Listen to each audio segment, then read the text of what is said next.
When Jesus had spoken these words, he went out with his disciples across the brook Kidron, where there was a garden which he and his disciples entered. Now Judas, who betrayed him, also knew the place, for Jesus often met there with his disciples. So Judas, having procured a band of soldiers and some officers from the chief priests and the Pharisees, went there with lanterns and torches and weapons.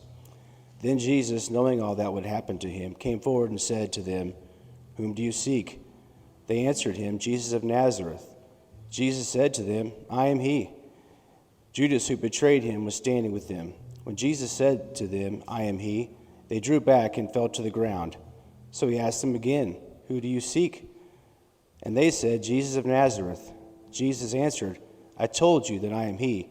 So if you seek me, let these men go."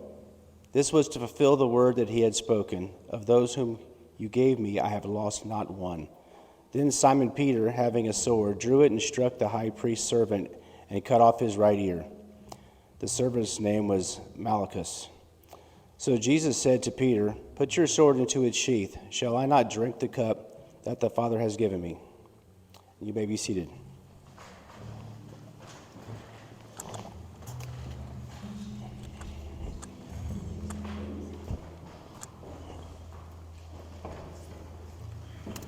Good morning, everybody. We're going to jump straight into the text this morning. Over the past few weeks, we've been preaching through Jesus in the upper room. John spends a lot of time in this section. It's a big focus for him. Roughly chapters 13 all the way through 17. So 5 chapters just focused on one setting. And during that time, we've seen Jesus wash the disciples' feet. He's had the Last Supper with them. And then during that time, Judas slips out. Jesus is aware of that. He teaches them. He prays for them. He prays for us. Okay? And now Jesus sets out from the upper room. All right? It says in the text there, he crosses the Kidron, and then he's heading to the Garden of Gethsemane. So the book's going to change a little bit of tone here. If you were an English major studying this, the feel's going to start changing a bit. If you remember when Jesus turns water to wine, anybody remember so Mary comes to him and says, "Hey son, they're out of wine. Can you do something about that?" And what's he say? He's like, my time's not yet come. My hour's not here. Well, the hour's here. All right, so it's coming. And so it's coming now to all this time of preparation, warning is now here. The build up to Jesus' arrest, trial, betrayal, crucifixion. Here it is. And so over the next 2 chapters, that's what's going to happen. But we're going to look at the transition scene. So this is kind of like this transition now. Upper room to being arrested. He hasn't been arrested yet, but he knows what's coming. He knows Judas has left the upper room to betray him. And Jesus knows that when he leaves the upper room, that later this night, this is going to be the most difficult night of his life. All right? He'll never experience a worse night than this, and it's coming. And so sometimes knowing what's coming is way worse. I feel like I've definitely had my blood drawn, and the anticipation was worse than actually the needle, right? That's me, baby, I'm a baby. But also, before I launch into this, I want us to see something. If you remember at the beginning of John, anybody know how John opens up? A little Bible trivia, right? In the beginning was the Word was with God, the Word was God. Another little Bible trivia. Any other book of the Bible start out with "in the beginning"? Right? Genesis. Yeah, Genesis. And what's Genesis about? What's it's focused on? It's creation, beginning. So what John is doing, and he's done this a couple times, in writing this gospel, the account of Jesus, he's writing almost a new creation, a Genesis 2.0, if you will. He said, so here's how creation started out. Jesus' arrival is a new creation. It's a new way of doing stuff. And so he's doing that here as well. There are echoes of Genesis in this scene. So as I started digging, I was like, this is so cool that's what I'm going to talk about today. So if you look at Genesis 18:1, and we're going to read everything that Mike read, we're going to go through. So we're just going to kind of just plot our way through this whole section here. But in John 18:1, it says this. When Jesus had spoken these words, he went out with his disciples across the brook Kidron, where there was a garden, which he and his disciples entered. Okay, so if we go back to Genesis, any gardens show up in Genesis? Right? Definitely, right? We have the Garden of Gethsemane, or Garden of Eden. And this is where Adam and Eve lived in perfect harmony with each other. They lived in perfect harmony with creation and with God. So there was like all these, right? They're good with God. They're good with each other. They're good with the world around them. Their work is fulfilling. It's not like, I got to deal with Bill at the office today. None of that, right? Just love work, love life. And then they fall in the garden as well. So that's where sin enters the world. They're driven out. They experience problems in their marriage very quickly. One son kills another. And then work has the aspect of being burdensome, toilsome, not only fulfilling, but also has that like, man, work stinks sometimes, right? So you have all that. So what I want us to see is how John is giving us a retelling of the Garden of Eden, similar to when he wrote in the beginning, right? That's where we're going. So the reason Adam and Eve disobey is why? Who messes with them? Anybody? Satan. Thank you, Steph. Right? So Satan. But does Satan show up in the Garden of Gethsemane? Okay. Well, let's back in John 13. After Jesus washes the disciples' feet, we read this. So it should be up on the screen. After saying these things, right, upper room, wash their feet. After saying these things, Jesus was troubled in his spirit and testified, truly, truly. So he's emphasizing that. I say to you, one of you will betray me. The disciples all look at each other, uncertain of whom he spoke. One of his disciples, whom Jesus loved, that would be John, was reclining at a table at Jesus' side. So Simon Peter motioned to him to ask Jesus whom he was speaking of. So the disciple, leaning back against Jesus, said to him, Lord, who is it? Jesus answered, it is he to whom I will give this morsel of bread when I have dipped it. So when he dipped the morsel, he gave it to Judas, the son of Simon Iscariot. Then after he had taken the morsel, Satan entered into him. Jesus said to him, what you're going to do it quickly. Okay, you see that? So after Judas decides, I'm really going to do this, Satan enters Judas. Right? So Judas from Satan enters is now entering the garden with a bunch of soldiers. Right? So once again, the scene's playing out all over again. So a few notes on this. Jesus and his disciples are in their garden. They're praying. We know this from other gospel accounts. That's what they're doing there. Jesus is facing a lot. He's praying. And now imagine this. It's dark. Right? They're at night. And there have been torches and lanterns coming up the hills, if you can picture that scene. It's probably dark, quiet, where they're up there praying. And as the soldiers begin to come up, you would see lanterns and torches and hearing the sound of men coming up to get him. Right? And what I found interesting is there's a Bible scholar named, I think, William Barclay. Here's a quote from him on this section. He says, that word, if it's used correctly, can have three meanings. It's the Greek word for a Roman cohort. A cohort had 600 men. If it was a cohort of auxiliary soldiers, a spear had 1,000 men, 240 cavalry, and 760 infantry. Sometimes, much more rarely, the word is used for the detachment of men called a maniple, which was made up of 200 men. Right? So it's not like 6 guys are coming up to get Jesus. Right? There's probably hundreds of people coming to get him. Right? And what Barclay's getting at is the number of men coming to get Jesus is significant. It's not like a handful of guys, they just rally up. It speaks to the perceived threat they thought Jesus was. That hundreds of people are coming for him. And at the head of this is the guy he spent 3.5 years with, Judas. Right? And Judas is leading this army to come get Jesus. So just as Satan, tries to tempt Eve and is successful, right? And then Adam falls, Satan is showing up, as Judas here, with hundreds of armed men, torches, weapons, to try to crush, tempt, intimidate Jesus as well. Okay? And what John wants us to see, that Jesus is standing in the place of a new Adam. The story is going to be rewritten, which is awesome. Okay? So we go from Satan to now obedience, disobedience. So Satan tempts Eve. She eats from the tree, hands it to Adam. He eats it. He takes that. Sin enters the world through Adam's disobedience. John wants us to see that with Jesus' obedience, it's going to be different. The new Adam is going to be victorious where the old Adam failed. So John doesn't record this, but Luke does, and he says this, Luke 22:41. And he withdrew, this is Jesus, from them about a stone's throw and knelt down and prayed, saying, Father, if you are willing, remove this cup from me. That'll be significant later. Remove this cup from me. Nevertheless, not my will, but yours be done. And there appeared to him an angel from heaven, strengthening him. And being in agony, he prayed more earnestly, and his sweat became like great drops of blood falling down to the ground. So, what Luke's getting at is in this scene, Jesus is under tremendous stress. And I am by no means a medical person, but I'm guessing if you're under that kind of stress to where you're sweating blood, I'm going to say you have high blood pressure. Is that true? Thank you. Yeah, right? So he's pretty stressed out. There's a lot of weight on Jesus. He's feeling this. Let's not assume that like, oh, Jesus is like, yeah, this is good.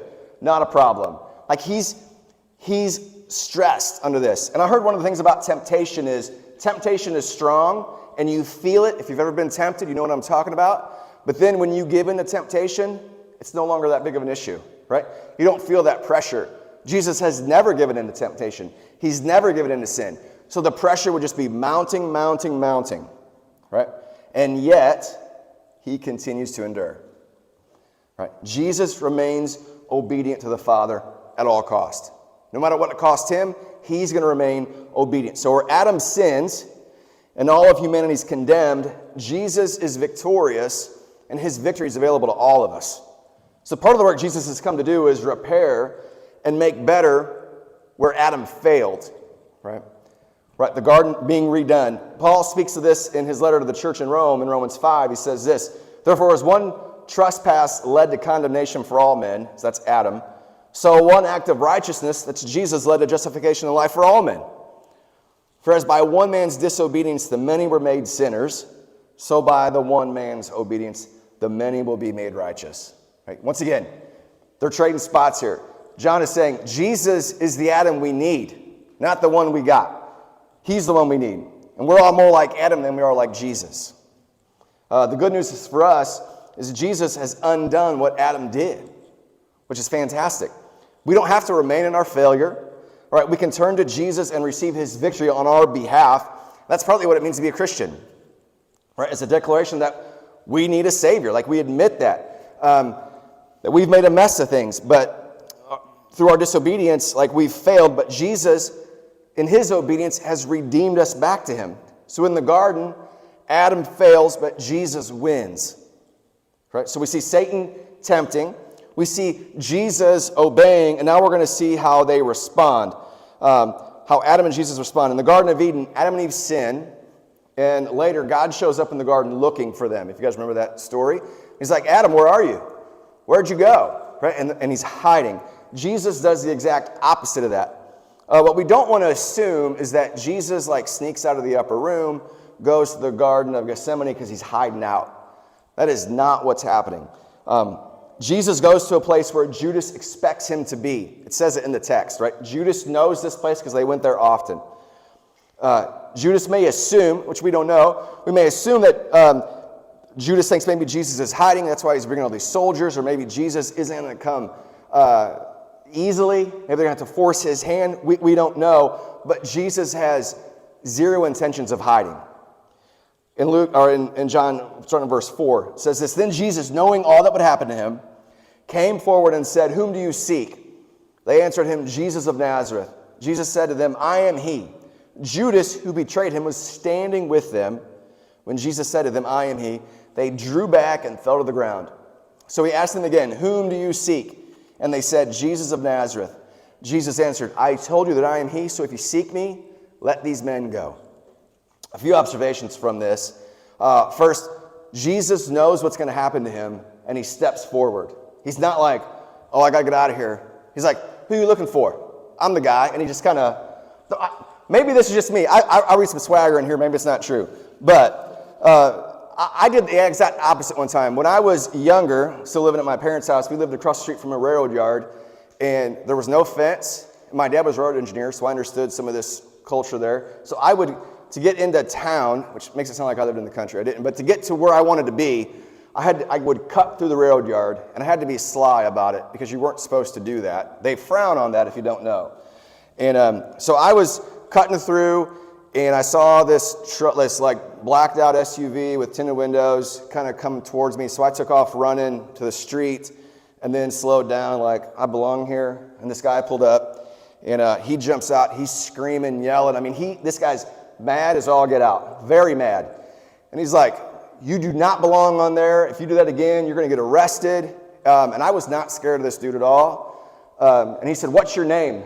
And I said, my name is Tim, right? And so I totally gave him my neighbor kid's name because I didn't have any ID. So I thought if they come looking for me, they're going to get Tim and not me. So if I would have been in the garden, that's not what I would have done. I would not have said, who are you looking for? Oh, I'm the guy. I would have been like, that's the guy over there, and kind of pass the buck. That's not what Jesus does. He does the exact opposite. I'm the one you're looking for, right? And he goes up to them and says, who are you looking for? They say, Jesus of Nazareth. He responds with, I am he. Right? And they draw back and fall to the ground, Judas included. Then they get back up and they ask him again. He is not hiding at all. We see Adam in the garden hiding. We don't see Jesus in the garden hiding. He is boldly making his presence known. This is who I am, and this is where I stand. I'm right here. That brings another question up. Who is Jesus? Which John is going to continue to show us who Jesus is. It's important to note that when Jesus says, I am he, he's not just like, it's not like roll call. They're like, all right, Jesus, are you present? Here. He's not doing that. He's making a statement with this announcement. And once again, we see another I am statement by Jesus in the Gospel of John. Because when Moses asks God, who should I say sent me? And God says, I am. That's the same phrase Jesus is using here. And so the declaration that this is who Jesus is so powerful in his like, I'm God. And that's what he's saying. I'm God. He makes that statement, and it's so powerful that it knocks the soldiers back and they fall to the ground. What's crazy to me, though, is they get up and they arrest him anyway. Okay? That's mind-blowing. But once again, who is Jesus? And that's what we all want to wrestle with and get to know better. Who is Jesus? Well, I'll say he's not unaware. He's not helpless. Right? He's not out of control, even though it looks like it.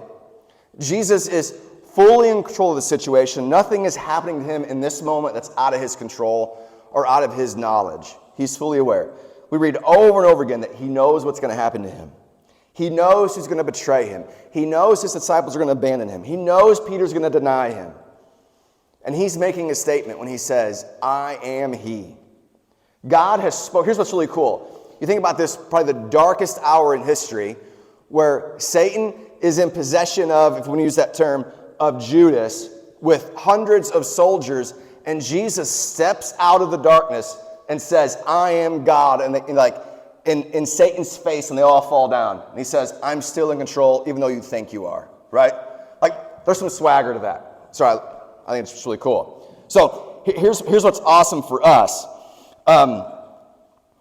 We can be comforted by this, that no matter what situation we're facing, no matter how dark it is, Jesus is not caught off guard by it.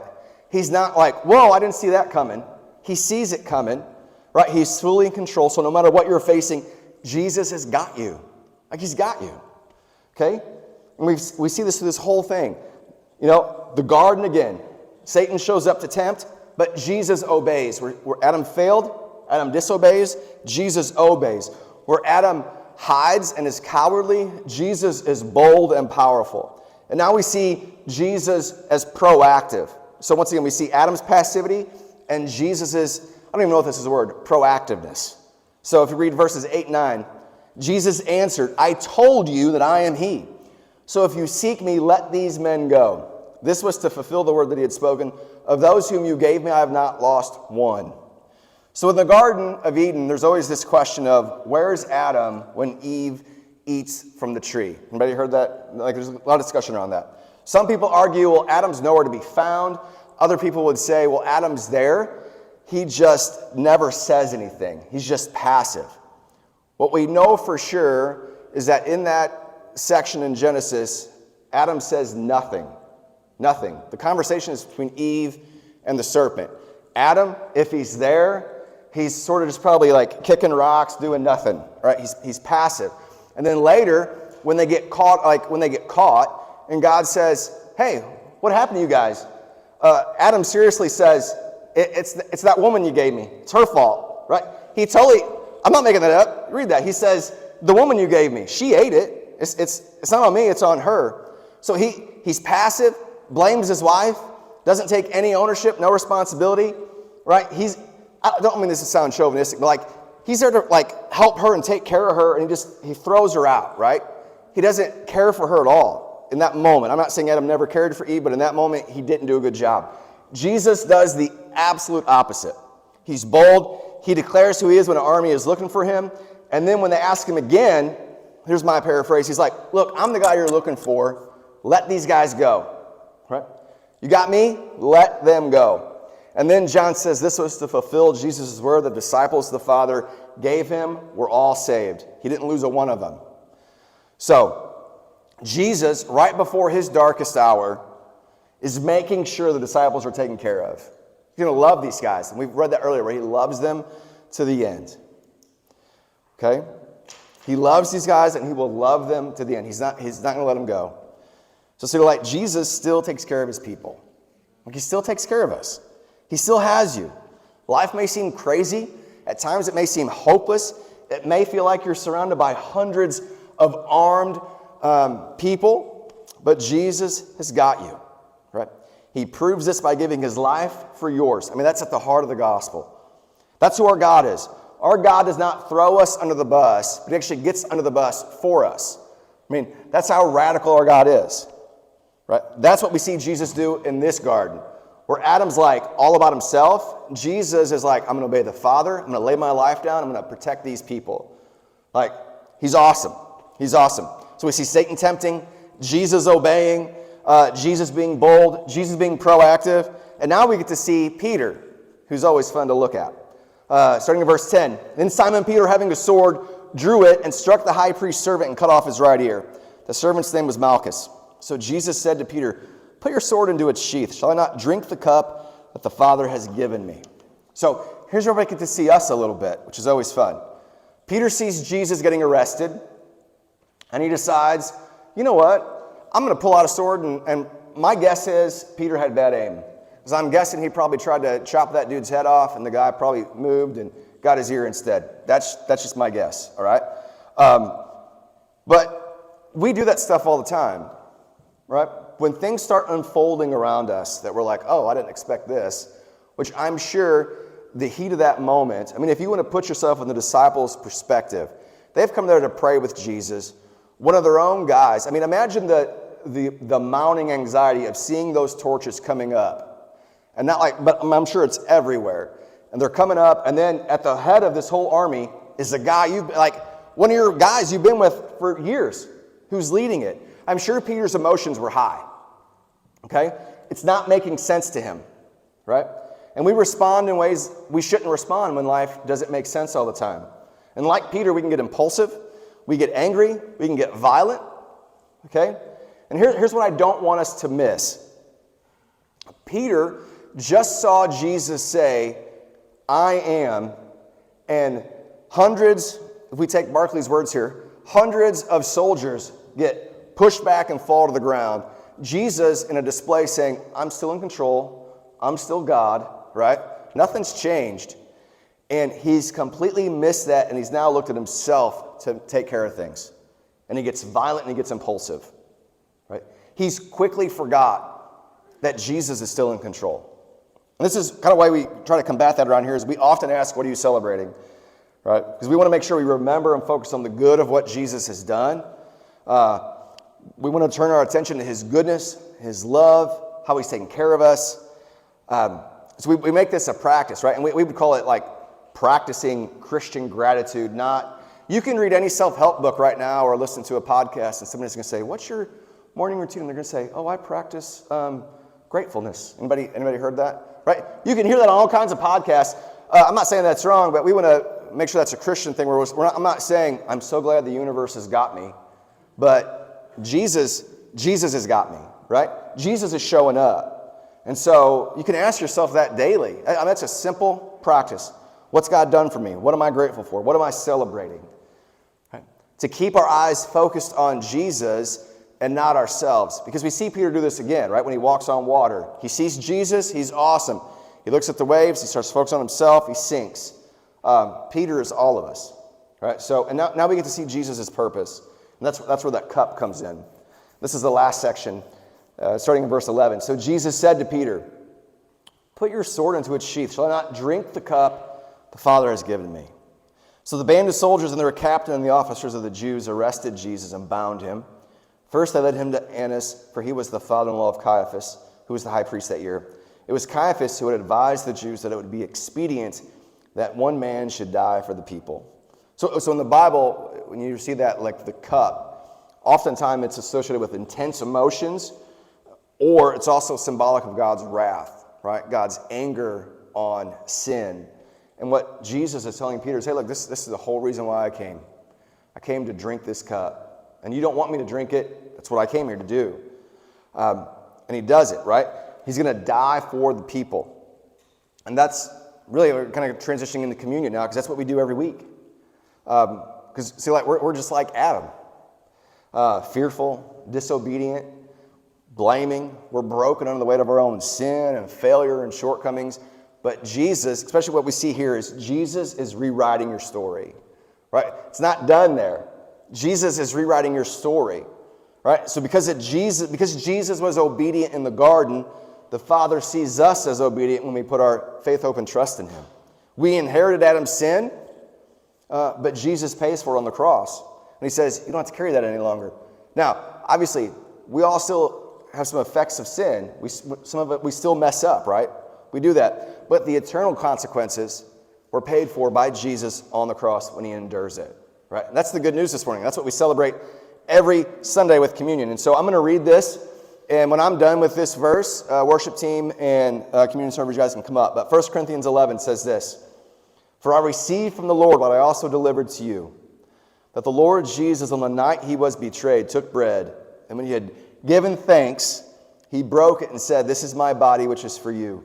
Do this in remembrance of me.' In the same way, He also took the cup after supper, saying, 'This cup is the new covenant in my blood.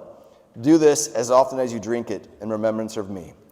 For as often as you eat this bread and drink this cup, you proclaim the Lord's death until He comes.'" So that's what we're doing this morning. So if you guys wouldn't mind, go ahead and close your eyes, bow your heads. I'm going to pray for us. Jesus, I thank You so much that You have the final, last word. I'm sure all of us in this room this morning could reflect on our lives and think of things where we've failed, where we've fallen short, or we think about a certain event, we can experience embarrassment. We can think, what was I thinking? Right? We've all had those moments. We've all disobeyed. And yet, You rewrote the story. That You obeyed where we couldn't.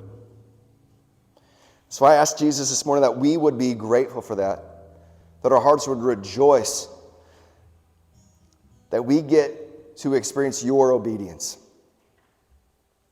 And as a result of that, may we obey You, not through our own willpower, but through the indwelling of Your Spirit. May we keep in step with Your Spirit.